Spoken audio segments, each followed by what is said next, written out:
Hello my fellow YouTubers, this is IMAXNation1980 here, and now we'll be moving on to 2018's animated releases, and maybe in a few weeks a lot of what I'll say in this video will be moot, because watch, one of the animated movies slated to come out in 2018 will be bumped back to 2019, or will be bumped up to 2017. I have a feeling some of them in question, I think I'm going to mention that when I get to them, will be moved, or will be pushed back, or something will change. Let's dive in.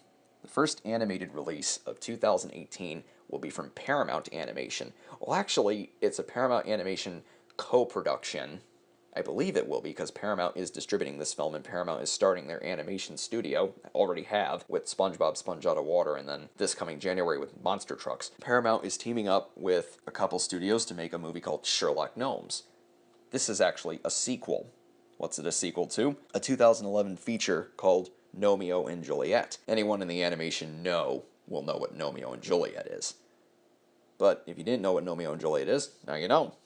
Anyways, Romeo and Juliet, interestingly, began life as a Walt Disney Animation Studios production back when Michael Eisner was the CEO at Disney. When Eisner was out and Bob Iger took his place as CEO, John Lasseter had come to Walt Disney Animation Studios and became one of their chiefs. And he went through all the projects that were in development at the time. We're talking roughly early 2006 here. And one of the few projects to get torpedoed was Romeo and Juliet.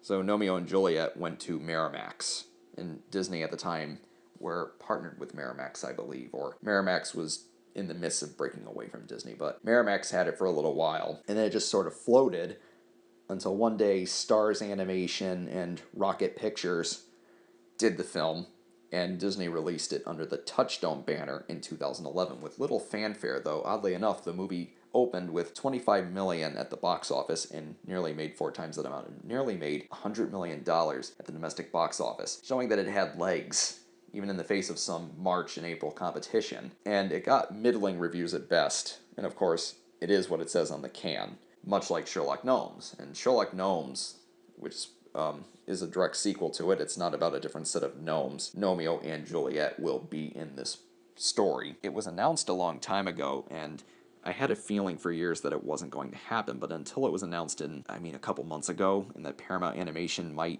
be like co-producing it, I was shocked. Yeah, I think they are co-producing it. I was really shocked. It's like, really?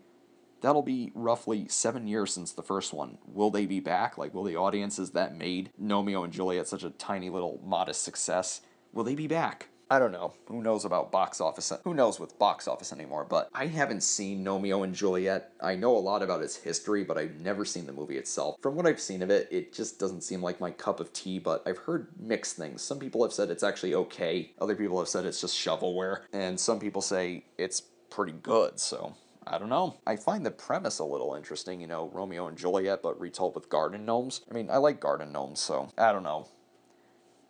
I'd have to see Romeo and Juliet first before I form any opinion on Sherlock Gnomes. I just find it interesting that they're going straight to another literary classic for the sequel. Next up is an Aardman film, and before I continue, this film does not have an American release date yet. It's Early Man. Of course, it's going to be a stop-motion film, and it's going to be about cavemen. It's about this caveman and his warthog pet, and they have to fight another tribe, and they said in an early plot synopsis that they inadvertently invent soccer by doing so. And right from that plot synopsis, I thought to myself, well, that sounds pretty Aardman to me. Aardman's awesome. Can't go wrong with Aardman. Chicken Run, Wallace and Gromit, both the shorts and the movie, Flushed Away, The Pirates, Arthur Christmas, one of the greatest Christmas films ever made, no less, and nobody saw it.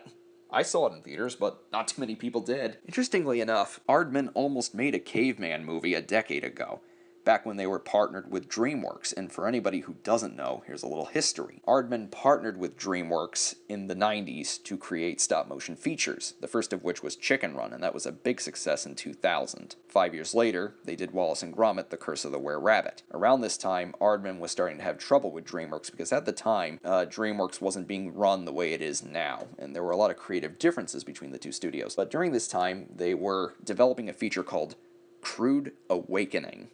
Does that sound familiar? Well, it was being developed by John Cleese, of Monty Python fame, and also did a couple voices in DreamWorks films. such as the King and the Shrek movies. They were developing the project together, and Aardman and DreamWorks kind of clashed. Push came to shove during production of Flushed Away, which came out a year after Wallace and Gromit: The Curse of the Were-Rabbit. Flushed Away ended up being a box office bomb, unlike Wallace and Gromit and Chicken Run, which made good money at the box office. And finally, in early 2007, right after the film ended its theatrical run, they broke off from DreamWorks.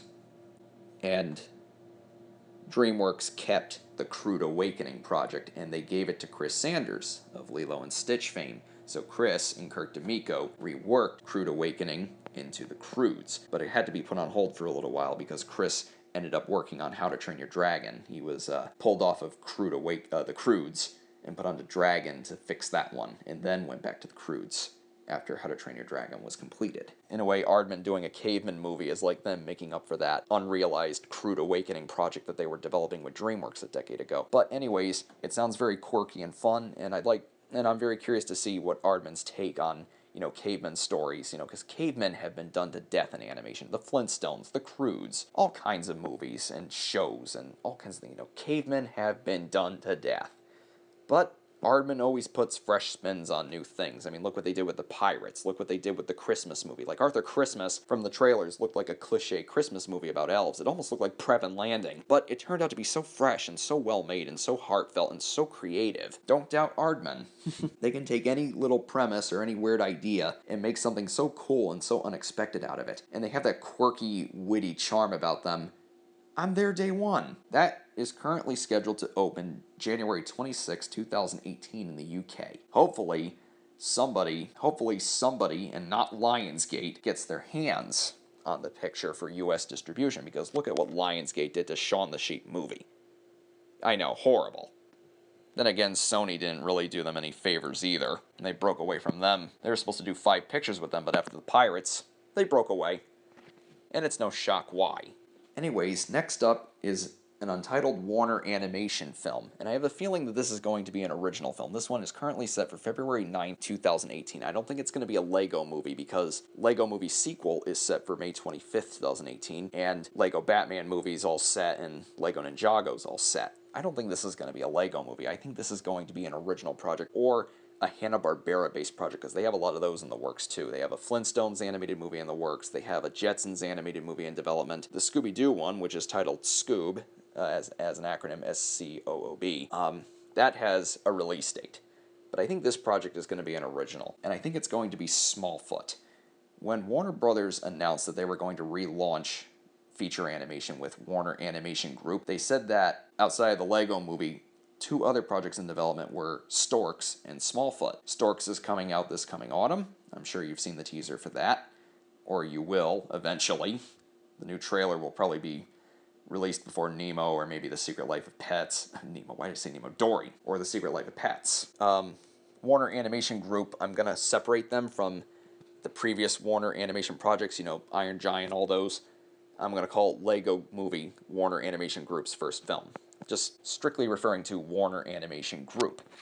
And then Storks will be their second, Lego Batman will be their third, Ninjago will be their fourth, and this will be their fifth. So I have a feeling it's going to be an original project. And when Warner Brothers announced Warner Animation Group in 2013, they said 2 projects in the works outside of the Lego movie were Storks and Smallfoot. Smallfoot was an idea developed by Sergio Pablos. Sergio Pablos was an animator for Disney back in the 90s and the early 2000s, and then he left Disney. He was the guy who pretty much created Despicable Me. He came up with the concept, and you can actually view the concept artwork all around the net. Gru looks so much different in the concept artwork. One of the working titles was actually Evil Me before it became Despicable Me, and the Minions, he did not come up with the Minions. The Minions were added by Illumination, the studio, after they picked up the concept from Sergio Pablos. Sergio Pablos later went on to form his own studio, SPA, Sergio Pablos Animation. He's at work on a feature-length 2D CG hybrid called Klaus. Cinesite Animation has picked it up, and they intend to release it sometime in the future. They're actually going to do it as a feature, and it's so exciting. A 2D CG combo, very akin to Disney's Paperman and Feast. That's just so exciting. So yeah, look it up, Klaus. There's like 2 minutes of it online. Visually, it's amazing, but yeah, Sergio Pablos originated this idea called Smallfoot, and I suspect it's exactly what it says on the tin. I suspect that it's about a small Bigfoot. And that could be fun because Bigfoot, you know, is a cliche. Bigfoot has been done to death. Maybe they could do something fun with, you know, the whole Bigfoot idea. I mean, I wouldn't put it past Warner Animation because they took something so unlikely, the Lego movie, and made something so great out of it. And they also had great talent behind that. You know, Phil Lord and Christopher Miller are so talented at taking such outlandish ideas and taking ideas that don't seem like they'd work when you see them on paper and just turn them into marvelous movies. And the Lego movie is no exception. Storks looks like a lot of fun and a nice spin on the typical, you know, the story, oh, the stork brings the babies, you know. So maybe Smallfoot could be the same, where it takes an unlikely premise and does something cool with it, something unexpected. I think that's what's going to be the Untitled February 9th, 2018 release. I've been kind of, you know, thinking that for a long time, since the day Warner Animation announced that they were going to release a movie February 9th, 2018. I think it's going to be Smallfoot. Color me surprised if it's something else like the Flintstones movie that they're developing or the Jetsons movie. Hey, maybe it's the Adventure Time movie that they have in the works. They ought to get Adventure Time the movie out soon because, you know, I don't know. I mean, I haven't watched it in a while, but is the show waning? Is the show, like, on the brink of, like, losing its popularity? Has it run its course? I think they should get the movie out soon. Who knows? Do you think it's going to be Adventure Time? Do you think it's going to be Flintstones? Do you think it's going to be Jetsons? Do you think it's going to be another Lego movie? Or do you think it's going to be Smallfoot? Or heck, do you think it's going to be Bone, the adaptation of the Jeff Smith comic? Who knows? Next up, currently set to open February 16th, 2018, but I'm sure that's going to change soon, DreamWorks' Larrikins. And I am really, really looking forward to Larrikins for a number of reasons. It's an original story, a musical set in the Australian outback. It's about a bilby, which is a little marsupial. He gets kicked out of his house, his burrow. He's told to get a life. So what does he do? He joins a traveling rock and roll band, an all-animal rock and roll band, and it's going to be this musical set across the outback that's been described as The Gods Must Be Crazy. And The Gods Must Be Crazy, as I explained in another animation Ramble, is about, as far as I can remember, it's about this African village that's kind of behind in the times, and they discover a Coke bottle, and it changes everything. Like a Coke bottle falls out of a plane or something, or falls out of the sky, and it just changes everything, and it takes one of the villagers to, you know, our modern world. It was made in the 80s, so it took him to the then modern world, and I like stories like that, where the old meets the new, and Rock Dog, which is Real Effects' upcoming film, that looks to do the same thing. That's about a dog living in a village that's apparently stuck in ancient times. You know, they have like very ancient Chinese customs, and he's, you know, his father, the dog's father, wants him to be a guard until a radio falls out of the sky one day. A radio, something the village has never seen before because, again, they're stuck. They're out of time. You know, think of it as like kind of like an Amish village where they live where it's like 1800, or they live where it's ancient times. They don't have any modern technology. They don't know, I mean, at least the Amish, I think, know about modern technology. I don't want to stereotype or anything. But the characters in these kinds of stories, they don't know about modern technology. They don't know anything outside of their village. They're like oblivious to that. And Larrikins has been described before as the gods must be crazy kind of story. It's being directed by Tim Minchin and Chris Miller. Chris Miller, not Christopher Miller of Phil Lord and Christopher Miller. No, this is a different Chris Miller. This is the Chris Miller who directed Puss in Boots, and I actually like Puss in Boots a lot. He's directing that, and Tim Minchin is a singer, songwriter, comedian. He's a very eccentric type. He did Matilda the musical, which I think got a few Tonys.